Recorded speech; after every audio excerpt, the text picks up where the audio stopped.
Boa noite, queridos irmãos e irmãs.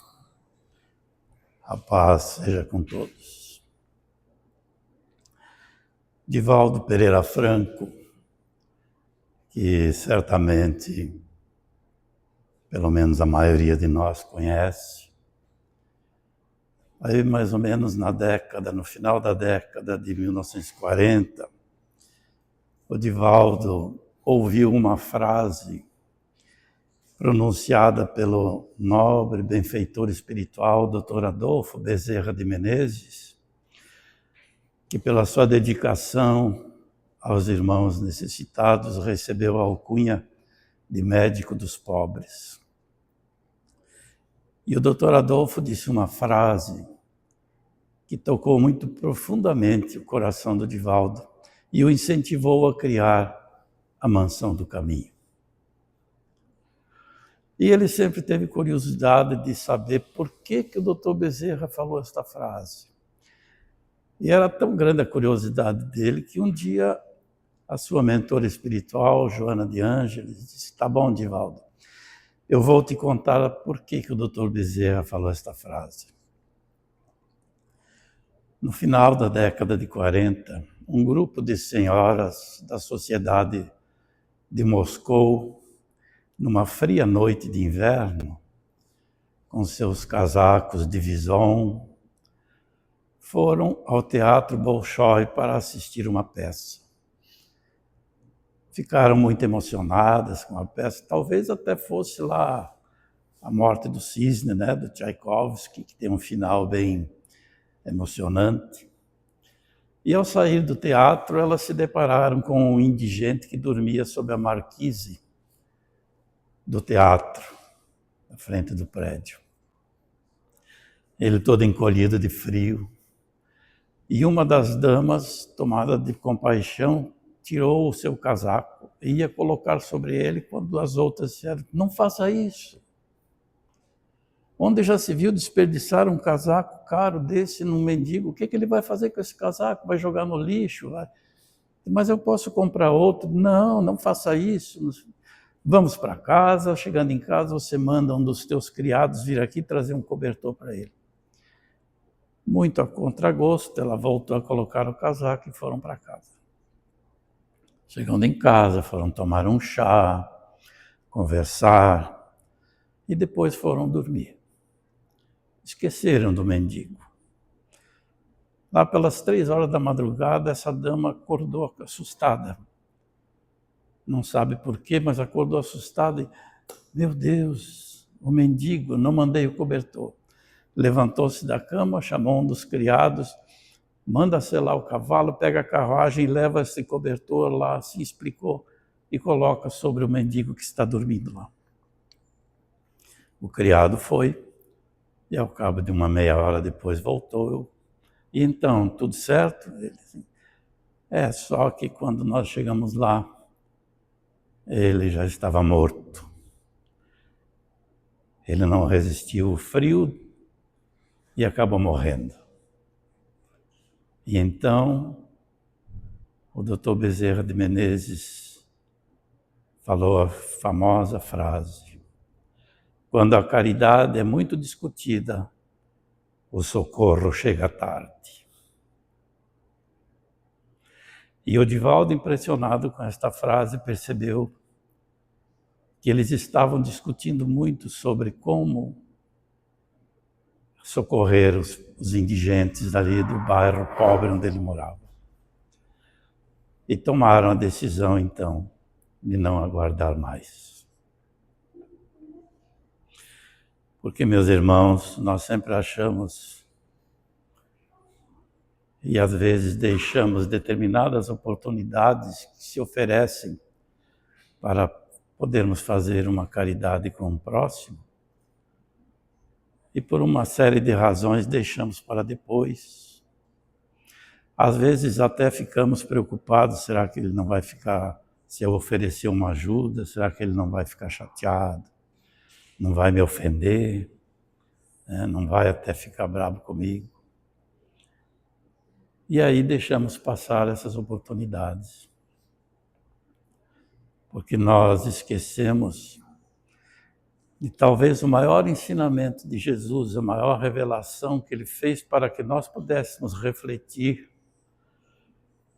sobre esta vida passageira e sobre a nossa condição de espíritos imortais. Quando o Mestre falou, cada um receberá de acordo com as suas obras. Podemos traduzir dizendo que a vida vai devolver para cada um de nós tudo aquilo que dermos para a vida. O bem que espalhamos volta para a nossa própria fronte. Mas toda oportunidade desperdiçada no bem depõe contra nós na nossa prestação de contas para com a nossa própria consciência. Então, nós precisamos estar atentos com o que está acontecendo comigo. Nós tivemos anteontem na exposição doutrinária do nosso querido companheiro de trabalho, Luiz Fernando, nos falando sobre as nossas aflições. Elas se apresentam de duas formas, podem ser aflições da vida atual, que são a maioria das nossas aflições, ou as aflições de vidas anteriores. Mas sejam quais foram elas, a causa das nossas aflições está no nosso próprio mundo íntimo. André Luiz, quando foi quando foi recolhido do umbral, estava lá na colônia Nosso Lar, ele ouviu do ministro Clarence uma frase que me marcou muito. Ele dizia que nosso lar não é necessariamente uma instância de espíritos santificados. Somos felizes porque Deus não nos retirou o pão abençoado do trabalho.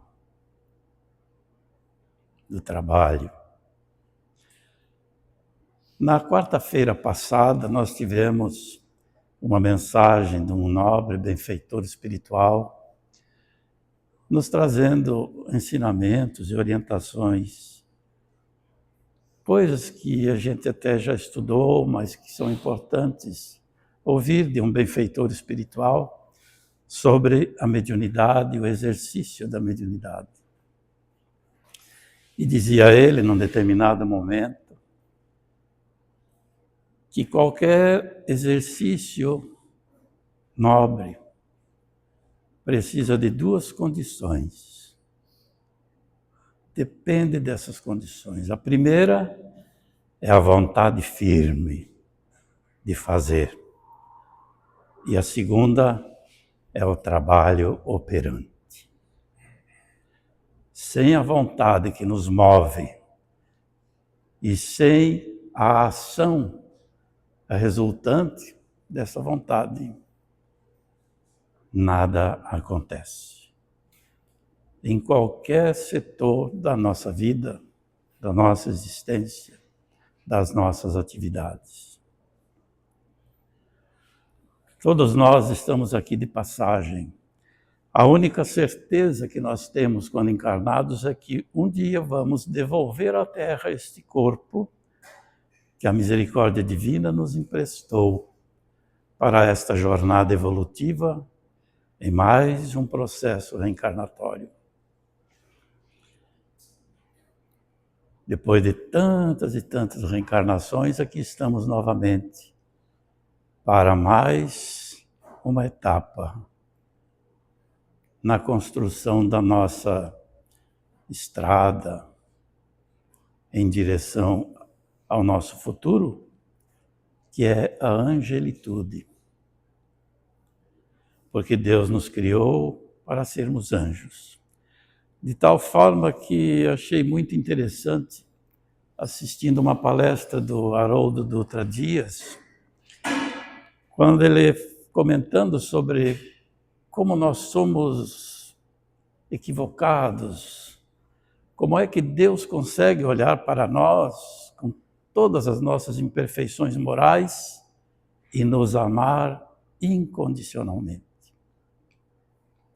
Aí ele mesmo respondeu que talvez porque Deus, quando olha para nós, não enxerga o que nós somos agora, mas o anjo que nós seremos um dia. E as oportunidades do alto, meus irmãos, se sucedem a todo momento. Só nos falta o instrumento da vontade. A vontade que é a alavanca que move qualquer coisa. Existem dois tipos de caridade que nós podemos praticar. A caridade material, que é a mais fácil, está mais próximos de nós, da nossa capacidade hoje de entender as coisas um tanto quanto equivocadas. Mas é aquela que nós mais praticamos. Dar o alimento, o agasalho, uma ajuda financeira, enfim, algo para o encarnado. Mas existe outro tipo da caridade muito mais meritória, que é darmos não aquilo que nós detemos, mas aquilo que nós temos, o que é nosso, nossas conquistas, das virtudes que já desenvolvemos um pouquinho dentro de nós. O abraço, o conselho amigo, a palavra amiga, né, o companheirismo, a cordialidade, o olhar atento para as necessidades, não só materiais, mas morais, que as pessoas carregam nas suas dificuldades do mundo íntimo. Tudo aquilo que é bom em nós é fruto do nosso esforço, do nosso trabalho na nossa evolução espiritual. Porque quando Deus cria um espírito, uma alma, com a sua infinita bondade, misericórdia e sabedoria, Ele coloca em nós, em cada um das suas criaturas, todas as potencialidades que o espírito vai precisar para alcançar a angelitude. Todas as virtudes que nós conhecemos e alguma que a gente possa não conhecer ainda na Terra, estão dentro de nós em forma de semente. Nós só temos que desenvolvê-las. A bondade, a amorosidade, o perdão e todas as virtudes, Deus colocou em nós como potências da alma. E Jesus, falava há pouco com uma irmã, Jesus nunca falou para nós alguma coisa que não fosse verdadeira. E quando ele disse que para os discípulos, tudo aquilo que eu faço, e não era pouco o que Jesus fazia e o que ele faz. Tudo aquilo que eu faço e muito mais vocês podem fazer. Como? Se tiverdes fé. Não é só a fé em Deus, é fé em nós mesmos, é saber que eu posso fazer. Deus, como disse o apóstolo Paulo, não nos criou fracos, nos criou fortes. E a nossa caminhada deve ser desta forma, né? Temos que andar assim. Esta mão para segurar naqueles que estão à frente de nós, buscando o amparo que necessitamos. E a outra mais aqui, para prestar o socorro àqueles que vêm após, que não chegaram no nosso nível evolutivo. Porque nos lembram, os benfeitores espirituais, que o nosso próximo é a ponte que nos liga a Deus. Por isso que alguém que resolva ter uma vida de ermitão lá no meio do mato, solitário, para não faz o mal para ninguém, mas também não faz o bem para ninguém. E não há como nós desenvolvermos as nossas potencialidades se não for nas relações interpessoais com o nosso próximo. Se tivéssemos tempo, poderíamos contar a parábola de Jesus sobre a pergunta, quando Jesus falava sobre isso. Um doutor da lei perguntou para Jesus, mas quem é o meu próximo? E aí, não temos tempo para contar a parábola, né? Mas Jesus conta uma parábola de quem é o nosso próximo. Mas nós podemos imaginar que o nosso próximo é aquele que está mais próximo de nós, a começar pela família. Nunca esquecendo que a nossa família aqui da Terra é um pequeno aglomerado. A grande maioria dos nossos familiares estão nos aguardando no outro plano, para a reunião, quando para lá formos.